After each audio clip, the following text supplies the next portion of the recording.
being super clear on what matters and why you're doing it. It's your core purpose, your BHAG, your vivid vision, your core values, that provides all that clarity. But most people don't ever sit down to think about that. You know, even in your personal life, if we make it easier for everyone, what do you want your fitness to look like in a few years? What do you want your relationships with your friends to be like in a few years? How do you want your relationship with your kids to be in a few years?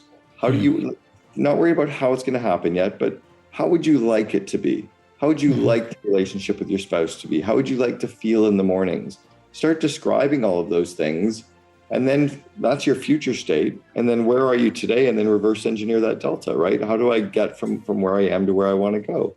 We have with us Cameron Herold. Cameron, how are you? Amrit, good to see you. It is such a treat to have you here. For those tuning into Cameron for the first time, the business growth guru is the easiest way to identify him. He's also known as the CEO whisperer, and rightfully so. He's a top business consultant, best-selling author and speaker. He's the mastermind behind hundreds of companies' exponential growth, and he's touched thousands of businesses indirectly through his work. In my own circles, Double Double has a cult following. His new book, The Vivid Vision, is really what I want to dive into today in this conversation. And I think it's pretty remarkable because at the age of 21, he had 14 employees. By 35, he'd built two separate $100 million companies. And by the age of 42, he'd engineered 1-800s, got junked from 2 million to 106 million in revenue. And that was all happened in just about 6 years. So the interesting piece for me is these are real grounded, tangible results. And yet somehow we're having a conversation about vision, which I don't know which circles you walk around in, but vision seems a little bit wispier, a bit ethereal, a bit out there, a bit woo-woo, let's maybe even call it that. Can you have a chat to us in terms of, how did you come all the way full circle around to teaching us people about vision now, Cameron, and why do you think that's the key piece for people? Great question. It goes back to 1998. So if I go back 23 years ago, I was in Vancouver. I was a part of an organization called EO, which is the Entrepreneurs Organization. And our chapter here in Vancouver had been invited to a lunch with an Olympic coach, a high-performance sports psychologist. And 120 entrepreneurs were invited. About 20 of us showed up. And this guy started looking into a crystal ball. And we're like, oh my God, why did we bother? This is going to be so stupid. Yeah. It turned out to be probably one of the most profound kind of concepts that I'd been introduced to, which was the concept of visualization in sport and how athletes use visualization to see themselves performing the event. And if you could take that into the business world and visualize your company 3 years in the future and then figure out how to make it come true, you could actually execute. So I got introduced to the idea back then. I was building a company. And one of the guys in my forum was building what was then called the Rubbish Boys. We were coaching each other a little bit. And he went out and wrote his first, what he called a painted picture at the time. And I wrote one for my company as well. We both were very successful with it. And then 3 years later, I joined Brian. It was now called 1-800 Got Junk. Yeah. I came as his COO. He had 14 employees. And when I left 6.5 years later, we had 3,100 employees system-wide. Wow. We ranked as the number 2 company in all of Canada to work for. We'd grown into 4 countries, Australia, the UK, Canada, and US, 330 cities, 2 million to 126 million. We were on Oprah, et cetera, et cetera. All of that could be, not all of it, but a lot of it could be largely accredited to the alignment with vision that the employees had. So because of that growth, and I'd also done it with 2 other companies prior, I started getting asked to do speaking events. I've now been paid to speak in 26 countries. I've done 3 speaking tours of Australia. I've been paid to speak in Melbourne 3 different times. And on a lot of my speaking, I was talking about this vivid vision concept. And so it just started to really align. I had Naomi Simpson as a client of mine with Red Balloon Days from Australia. Clients started to use these concepts 10, 12 years ago and get success. And we just realized it was a cornerstone. It was a key part. So that's why I still talk about it today. And that's what you became consulting. I love that. And yeah, just from my personal experience, probably should have some sort of chronological order to this podcast, but screw it. So from my own personal experience, one of the things I found is, we've got a mutual friend in Vishen Lakiani, and one of the things he was speaking to me about was how important the work you've had to influence him has been. And he was saying, build a vision. And because I was going through this period with like hiring, where I was hiring people and I was getting people that were competent, and they're really good at the task that they were doing. But over time, like I just wasn't finding that there was like, I was finding that I was doing a lot of the driving. Yeah. At the end of the day, it was like sort of, hey, helping people pull up their socks and sort of cross their T's, dot their I's. I was doing a lot of that work at the end of the day, which actually, when the more people you get on board, the more stressful that just becomes in the day to day. And he said, you know what, like, I've actually stopped, and this is vision. I've stopped sort of hiring for competency and more to sort of just go, hey, here's the vision. Does this align with you? Yes or no? And if it's a yes, allow them to pick up the competencies on the way. And that was like, that sounds really straightforward when I say it like that, but that was a I almost want to swear, but it was a revelation for me to sort of go, you know what, share your vision and allow people to align to that and pick up competencies on the way. Now take it to the next level and hire for both. Hire for people that are aligned with that vision and excited of your vivid vision of where you're going, and they have the skill set to do what you need them to do. And that's what gets you to hyper growth. At 1-800-GOT-JUNK, we did 6 years in a row of 100% revenue growth. Wow. Really tough to grow at 6 consecutive years. We gave up no equity. Yeah. We had no debt. We were profitable every year. We hit 59 out of our 60 months projected goals. We ranked the number, so you can't do that growth without massive mistakes if you're hiring just on vision alone. Yeah. So vision is great, and Mind Valley has actually just launched a course of mine on the Vivid Vision concept just recently. Awesome. So he's right, but I think the next level is hire for the alignment with vision and the skill set. The competency. Yeah. The power of vision goes back to a funny story. Have you ever been to Barcelona? Yes, beautiful city. And you saw the Sagrada Familia, right? That famous cathedral that Gaudi designed. It's almost completed now after 125 years being built. Well, 80 years ago, there were these 3 guys sitting out on the sidewalk and they were making bricks. And one of the guys asked the first guy, said, "What are you doing?" He said, "I'm making bricks." And he wasn't real excited, and he was just doing his job. And the second guy was kind of being managed to make bricks faster. And they said, "What are you doing?" He said, "I'm making bricks. I'm doing it as fast as I can. My boss is like kicking my ass. But I'm building the left wall and I'm making bricks to build a wall." And they asked the third guy, "What are you doing?" And he was working fast, but he had nobody managing him. He was like super excited. And he goes, "We're building a cathedral. It's the Sagrada Familia, and I get to make the bricks to build the left wall of the cathedral." So they all had the same skill set, but one was very aligned with the vision and excited about what they were doing. And when your employees are excited about what you're building and are aligned with that vision, the leader can flip the org chart upside down and can put the CEO at the bottom, supporting the VPs, supporting the managers, supporting the employees. But it's also the same with building our lives. If you really want to have an amazing life as a human, it's deciding the vision of what your life looks like in 3 years. Craft a vivid vision for your personal life. Describe your relationships, describe your fun that you're having, describe your fitness, describe your eating, describe what you're doing for hobbies, describe your partners, like whatever you're going to be describing in your life, describe all that in that 4-page description of your personal life. When you start sharing that with everybody, you get more inspired and aligned as well. So the concept crosses from business into personal. I love that. And we'll dive deeper into that towards the end of the episode. But one of the things I wanted to tune into was this idea of, sharing your vision. Because I think for a lot of us, and I'll dive into this a little bit for those of us that are blocked, it can be quite hard to even bring a vision to the fore, to bring a vision to the mind. And potentially let's go there right now. Like, what do you say for those people? Like, I'm sure in this work that you've been doing, there's been people, and, actually I chanced across your book when I was traveling through Georgia. And someone recommended it to me. I picked it up and it took me, honestly, I picked it up then and I was kicking myself that it took me 18 months later that I actually built out the Vivid Vision. But the first time I accessed it, it felt like there were blocks around there for me to being able to see stuff. Do you get people that, or was it just me? Yeah, no, not just you. There's a bit of a funny kind of an Easter egg component to my book. If you look at the cover of the book Vivid Vision, yeah. Do you remember what the front cover of the book looked like?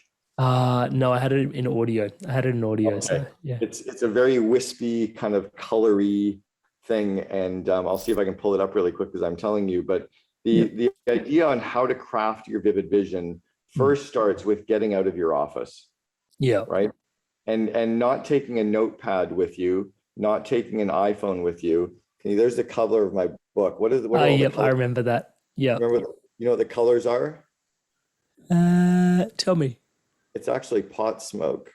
It's actually a big waft of marijuana smoke. Yeah, right. And I was joking about it. I was joking with one of my clients. He goes, I really find it hard to be creative. I'm like, dude, smoke a fatty. You'll be fine. Just get out of the office. So you have to go somewhere where you can chill. You have to go somewhere where you can relax and be inspired. And you can't do it sitting on a train. You can't do it sitting with your notepad. You can't do it sitting. You got to take a book and take a pen and go sit somewhere around nature, throw your headphones on, listen to some music, and start thinking about your business without worrying about how it comes true. So I'll give you an example. If you and I were to pretend that we hopped into the DeLorean car with Michael J. Fox and we're going to travel out to December 31st, 2024.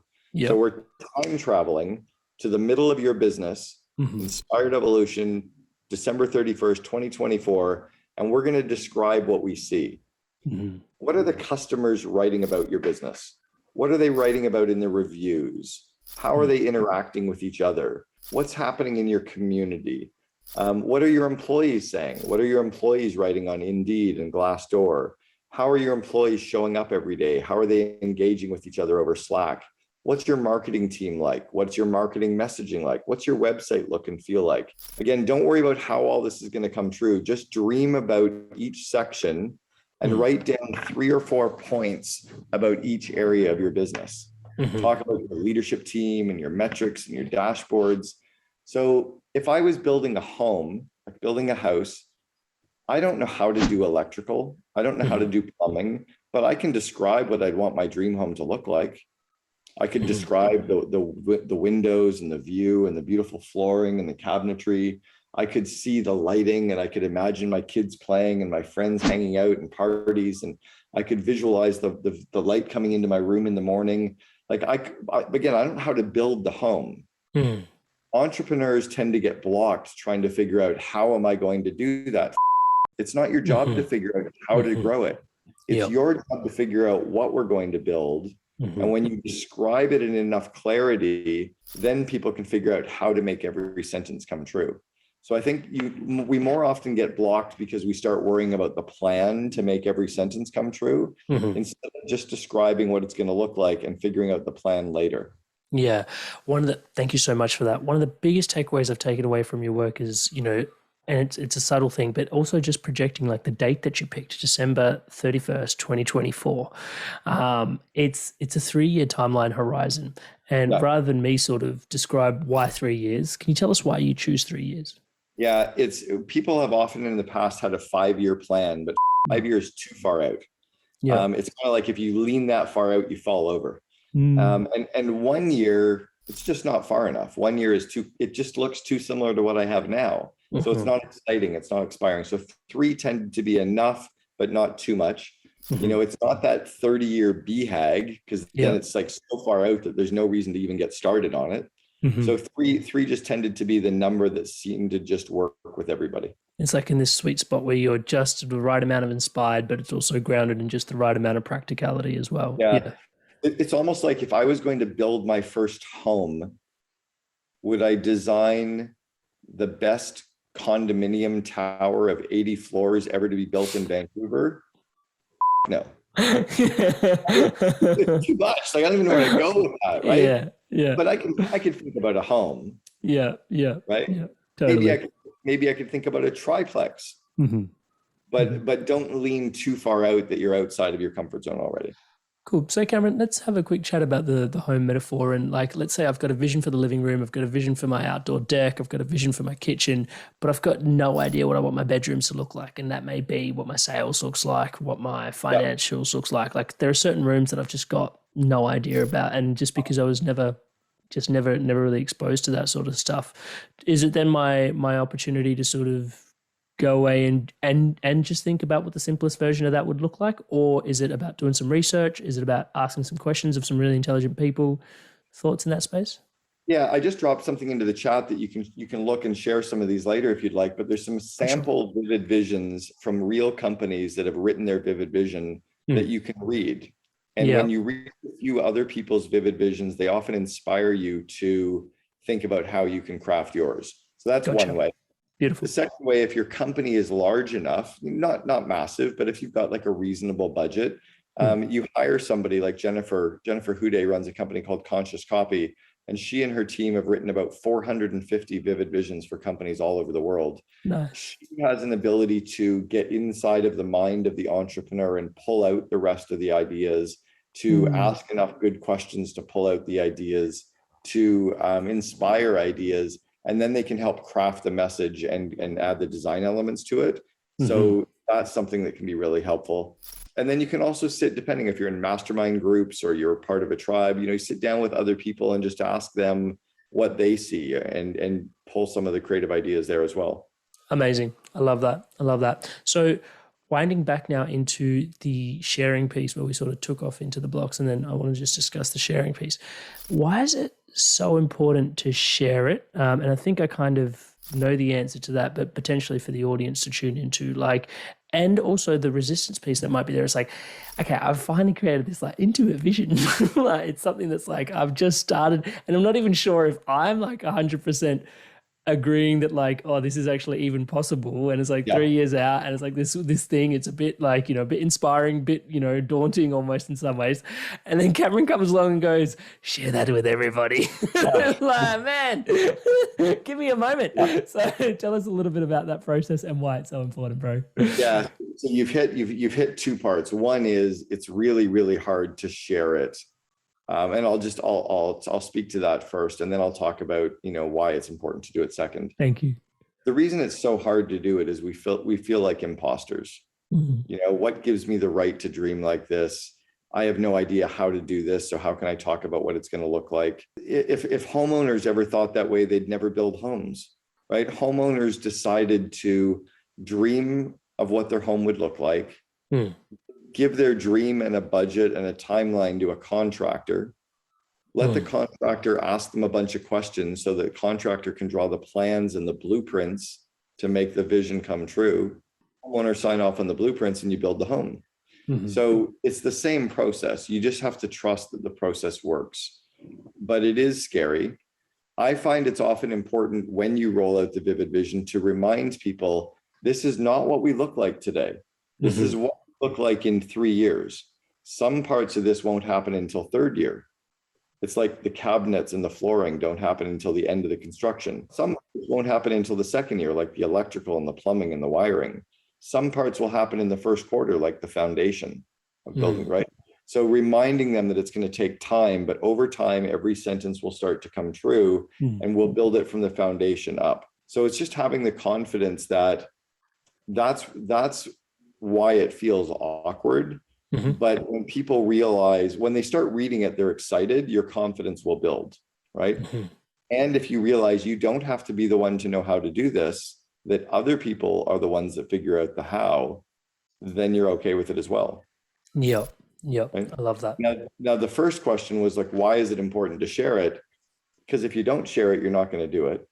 If you don't share it, you don't have any accountability. Yeah, gotcha. If you don't share it, you push it off till next year. You push it off till next year, right? So there's a bit of that shared accountability. There's also a bit of, if I share it with people, they'll help figure out how to make parts of it come true. We're all hardwired to help people. As humans, we're hardwired to help each other. So if I can read your vivid vision of what your company looks like, acts like, and feels like, and I see one sentence that I can help make come true will help make it come true. So in the vivid vision for 1-800-GOT-JUNK in the early days, one of the things we had in there was to be a case study at Harvard Business School. We had no idea how to make that come true. Someone walked through our office one day and saw that on the wall, on our vision wall, and said, are you guys serious about this? And we're like, yeah. And he goes, I know the guy at Harvard who approves case studies. A year later, we were approved. And for the next 10 or 12 years, we've been a Harvard Business School MBA case study. Wow. But the reason we put that up there was a bit of a joke, because the very first business book I ever read was What They Don't Teach You at Harvard Business School. And Brian and I were so bad at school, we knew we'd never be allowed on campus, let alone get accepted there. Become a case study. It would be kind of funny. Incredible. So that's why you share it, is because other people will go, oh, I can hang the cabinets. I can do the electrical, right? I can put the roof on. Yeah. That's why you share it with people, and it gets you started. I love that. I love that. That's I really love even just the story that you shared in terms of the importance of sharing it, how it magnetizes people to your vision. I still love the fact that, you know, we're having a conversation about vision, and it's all about what's in a particular person's head. Now, you make this quite clear when you start going into the vivid vision process, that the vision can only be created by a particular person. Who's that person, and why only that one person? Why not a collective? Well, if you're the homeowner and you want to build a home, do you want to get all of your neighbors to help design it? No, because they're not living there. Do you want to get your brother and sister to help you design your home? No, because they're not living there. So you want to design it because it's for you. And then you want to get workers around who are excited to help you make your home. CEO has to drive vision. They have to be the one obsessed with what they're building. So I'm going to show you something. What is this that I'm showing you? Smartphone. Right? It's an iPhone. So who created the iPhone, or what company created the iPhone? Right? Apple. Now, when Steve Jobs came out with, or Apple came out with the iPhone, there was something missing. What was missing on the iPhone was a keyboard, because every smartphone in those days had a keyboard. BlackBerry. Everyone thought, no one will ever buy this if there's no keyboard. And he had such clarity of vision and such an idea of what the product would look like and feel like, that he was like, there won't be a keyboard, it'll be better. And as soon as we saw one, we're like, can I see it? I want to see how it feels for the keyboard. And we went click, click, click. We're like, whoa. Right? The future has arrived. What Steve Jobs knew was, if he owned the vision, other people would line up behind him and help him figure that out. Yeah. I love that. That's a great example. And so ultimately, the fact that we're building something that important, I think the key thing that I'm taking away from this particular juncture in the conversation is the importance of the vision helps us build a why. Kind of. In fact, Simon Sinek, who popularized the whole idea with Start With Why and the core purpose idea, Simon was on our board of advisors 5 years before he did his TED Talk. Simon flew out to Vancouver to meet Brian and I, because we'd been on Oprah and we were in Fortune magazine and we ranked #2 in Canada. He really wanted to see if what we were building was real. And he taught us the idea of the core purpose, the whole idea of your why. The core purpose idea is separate from the vivid vision. Sure. I think of a business like a jigsaw puzzle, that your vivid vision is the picture on the front of the box of what you're building. And then the four corners of your jigsaw puzzle are your core purpose, your BHAG, your core values, and your plan to make the vision come true. Right. And then the sides of the puzzle are separate. So core purpose is something that is needed, but is a separate aligning force. So my core purpose for my business is to help entrepreneurs make their dreams happen. It's why my books help them. My COO Alliance helps them. My Invest in Your Leaders course, my Second in Command podcast, everything's aligned with my core purpose. I say no to government. I say no to groups that are just the wrong groups, right? If it's not aligned that way. So it's separate. Yeah, I get it. Yeah, perfect. And you mentioned that taking on a vivid vision for our personal life is also really important. Are there differences in the process, or would you recommend much the same? Get out in nature, take some time. Yeah, smoke a fatty.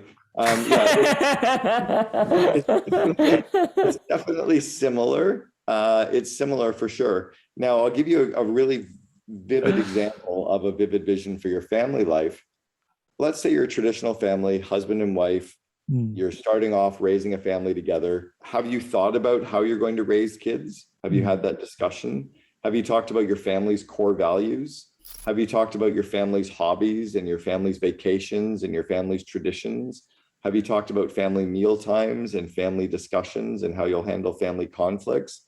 Have you written all that up in a family document that you can share with your friends and family and children so that everyone sees what you're building? And can you get the husband and wife on the same page, literally? That's really powerful and almost never done. For your personal life, a vivid vision is kind of a compressed version of Lifebook in a way. You know, I think about, what's my family situation like? How am I showing up as a dad? How am I showing up as a partner? How am I showing up as a friend? Where does fitness fit into my life? Where do relationships fit in? What are my hobbies? How do I weave travel and business together? And where do I live? And what are my vacations like? And how do I describe all of that in such detail that my company knows how to support me in that, that my EA knows how to support me in that my kids see what I want to be and show up as a dad. I have friends literally coming in from out of town and they'll be like, hey, I'm going to be in Vancouver. I see you're going to be there. I heard you really love golfing from your vivid vision. Can we go golf together? Yeah. Because I don't want to go for another glass of wine with somebody. Like, I'd rather go hiking or golfing or go for a bike ride, you know, and then maybe go for a glass of wine after. But it's because I'm sharing my vivid vision that people are inspired to help, you know, be a part of that. I love that. So one of the things that comes through for me is, okay, you've got this vision for yourself. You've got this vision for your business. What happens if you don't hit certain parts of your vision? And does that corrupt your self-belief? Yeah, great question. It should not corrupt your self-belief. What it should do is just make you realize that you're human, or you're a business, and some things don't happen, but a lot of them will, right? When I built a home 10 years ago, or had a home that we designed, built, there were parts of the home that were completely different from what we'd first thought about, because in the process of building, all of a sudden we had to move a beam in the kitchen, or then all of a sudden a view didn't quite work when we got 3 stories up and we looked and went, oh, that view sucks. It's not what we thought it was going to be like. So you iterate a little bit, but you don't bulldoze the whole house and start again. So you're driving towards something and you just iterate a little bit. So there's a little bit of meandering. Maybe one sentence doesn't happen, but the paragraph does. Maybe one paragraph doesn't happen, but the next 3 paragraphs do. But at least everyone's aligned and driving towards that same common, 4 or 5 page description of your future. I love that. Thanks for articulating that. And that sort of bleeds into one of the other questions that I had, was tuning into the audience and potentially, where some of us may be, because when we're at a place of transition, there's many options. And I remember this was one of the things when first disconnecting from a corporate role, it was like you're sort of groomed into this belief that this is your one opportunity. Like you went to university, you did all this stuff, and like you're in this opportunity. It's your golden opportunity. It's the golden goose. It's the golden egg. Don't let go, And then no one talks about the fact that when you do let go, holy shit, the problem becomes that there's too much opportunity, and which one do I take on, right? That's a conversation that's not been had. But nonetheless, let's have that conversation in this space, right? There is so much opportunity. And what if if what you're feeling into, and potentially being able to discern what is it that is the vision that is calling you versus all this distraction for, there's so much that's being marketed to us today in this day and age. Like, how do we craft an authentic vision and also know that, in an age of distraction, like how are we sort of staying consistent with our vision, and are we allowed to iterate, or are we, I think you get the essence of what I'm trying to ask. Yeah, you're totally allowed to iterate. It's your life too. So let me speak. I'll give you my experience through this journey of my kind of corporate entrepreneurial kind of career or trajectory. So if people aren't watching, if they're listening, I'm 56 years old now. I've been running companies for 35 years. When I was 21, I had 12 full-time employees. Kimball Musk worked for me back in 1993, Elon's brother. I was a reference for Elon in 95. By 1989, I'd coached 120 entrepreneurs, and business coaching didn't exist until the mid 90s. So Coach U, International Federation of Coaches, didn't start until 4 years after I'd been coaching entrepreneurs. So I've been doing this for a long time. Yeah. When I was with a company called College Pro Painters, which went on to become the largest residential house painting company in the world, it's where Kimball Musk worked for me, as did his brother or cousin who built Solar City. They both worked for me. I was with them for 7 years, was highly successful, left the company and I thought my life was over. I thought all I knew was house painting. And then all of a sudden I realized I knew franchising. So I got involved with a friend. We built out a chain of collision repair shops. It's now the largest collision repair chain in North America. It's about a $900 million company, publicly traded. I left that company after 4.5 years and was hired as president of a company, a smaller company, but I was president. I got to help build something that was really cool. And all of a sudden I started seeing like, wow, I've built teams. I have like leadership abilities. I have interviewing skills. Like I have a lot more skills than I thought I had, you know. And then I joined my best friend, Brian, and we built 1-800-GOT-JUNK for 7 years, 6.5 years. But I was only like 5 years in when we were like, whoa, like we got this now. Like it's good, right? I left there 14 years ago. When I left 1-800-GOT-JUNK, I knew I didn't want to go run a company anymore. Right. I knew that I really, in my gut, had things that I loved to do and things that I didn't love to do and things that I hated, you know, that spectrum. Yeah. So I started journaling and I started writing every day for 3.5 months, 20 minutes a day, every morning, just making lists, mind maps, lifelines, just journaling about stuff. And what I identified was a whole bunch of areas that I hated, that drained me of energy, and then I had a whole bunch of stuff that I was okay at, and then a bunch of stuff that filled me. So I decided to create a life and a career around the stuff that filled me. And that's where my coaching started and my book started and my speaking started, and everything kind of came out of me authentically being me.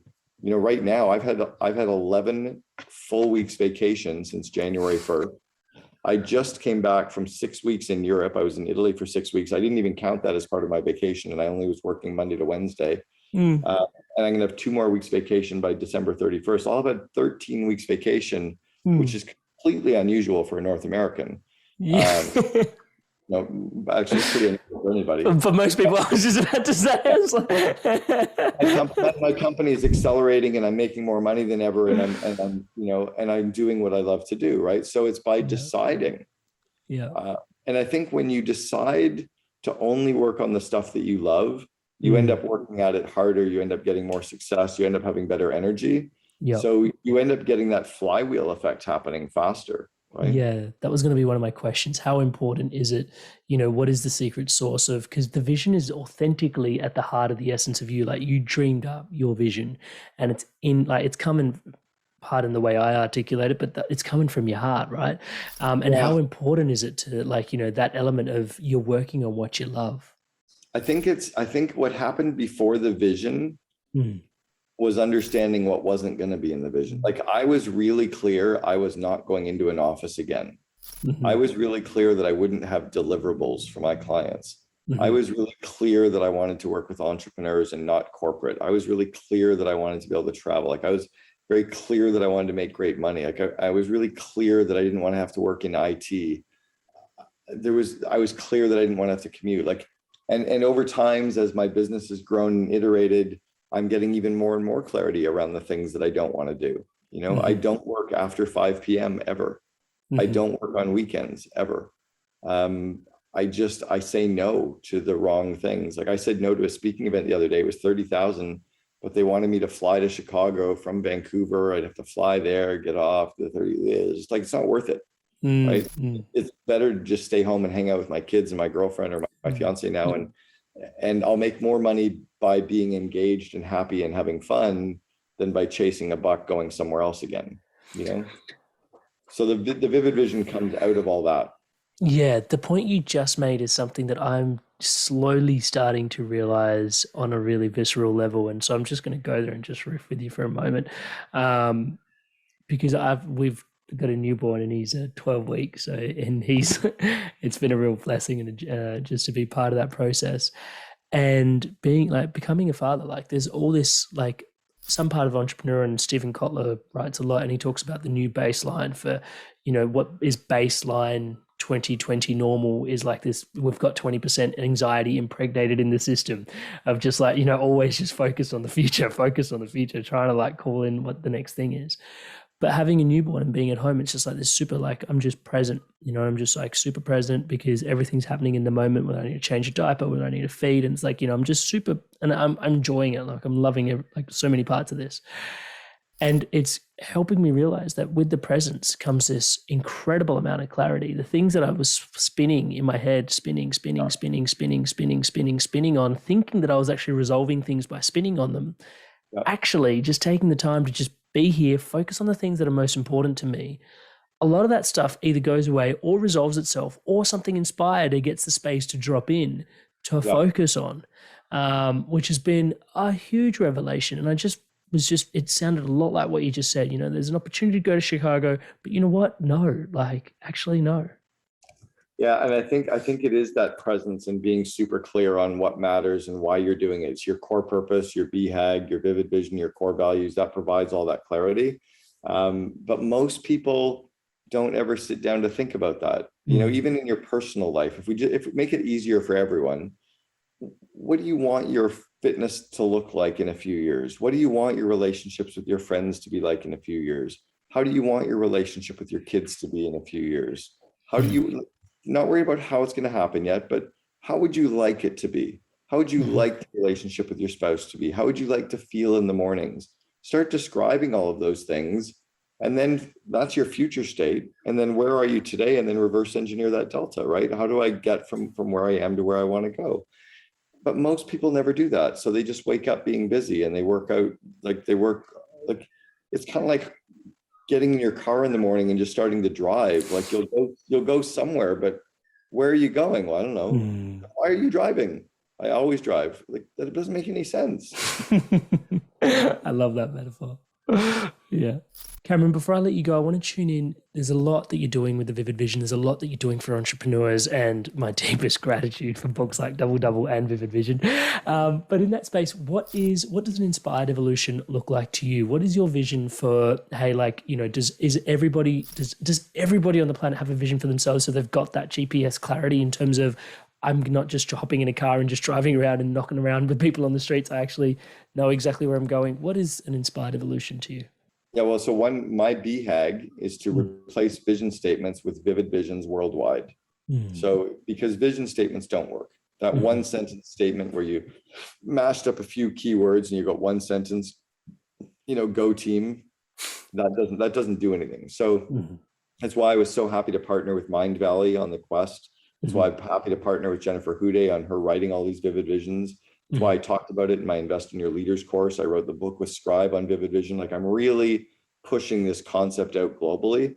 So that BHAG, my big, hairy, audacious goal, the Jim Collins term, is around that, but it aligns perfectly with my core purpose. So it's all kind of dovetailing together. And I'm not losing sight around the fact that none of this matters and we're all going to die and we're all just walking each other home. Because what really, really matters is my relationships with my fiance and my kids and myself and my friends, right? This is just what we do to make money along the way. I love that.